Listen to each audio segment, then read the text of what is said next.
ത്രിയേക ദൈവത്തിന് സ്തുതി. യേശുവിൽ സ്നേഹവന്ദനം.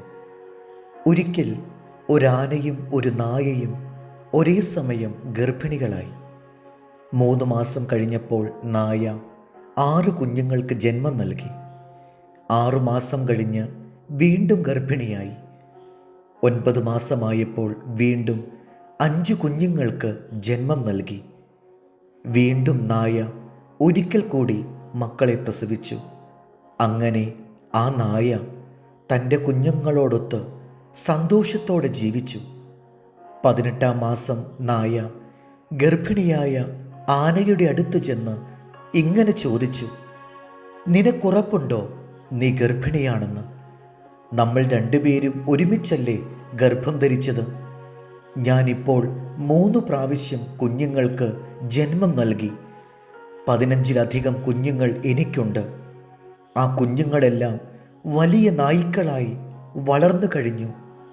നീ ഇപ്പോഴും ഗർഭിണി, നിനക്കെന്തു പറ്റി? ആന മറുപടി പറഞ്ഞു, നീ ഒരു കാര്യം മനസ്സിലാക്കണം. ഞാൻ ഗർഭം ധരിച്ചിരിക്കുന്നത് ഒരു നായ്ക്കുട്ടിയെയല്ല, ആനയെയാണ്. ഞാൻ 2 വർഷം കൂടുമ്പോഴേ ഒരു കുഞ്ഞിന് ജന്മം നൽകൂ. എൻ്റെ കുഞ്ഞ് ഭൂമിയിലേക്ക് വീഴുമ്പോൾ ഭൂമി അതറിയും.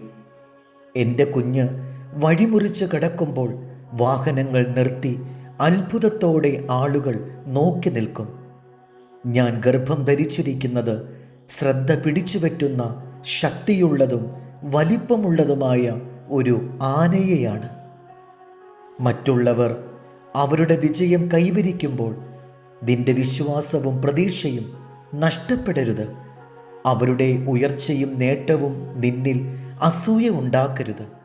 നിനക്ക് വിജയം കൈവരിക്കാനായില്ലെങ്കിൽ തകർന്നു പോകരുത്.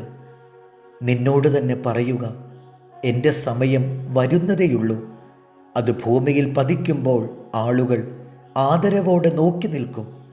ദൈവിക സമയത്തിനായി കാത്തിരിക്കുക. ദൈവിക വാഗ്ദത്തം നിന്നിൽ സംഭവിക്കുക തന്നെ ചെയ്യും. ഹബക്കുക്ക് പ്രവചനം 2:3. ദർശനത്തിന് ഒരവധി വെച്ചിരിക്കുന്നു, അത് സമാപ്തിയിലേക്ക് ബന്ധപ്പെടുന്നു. സമയം തെറ്റുകയുമില്ല. അത് വൈകിയാലും അതിനായി കാത്തിരിക്കാം. അത് വരും, നിശ്ചയം, താമസിക്കുകയുമില്ല. ദൈവം നമ്മെ അനുഗ്രഹിക്കട്ടെ. കർത്താവിൽ എളിയ ശുശ്രൂഷകൻ ഈരാളിലച്ചൻ.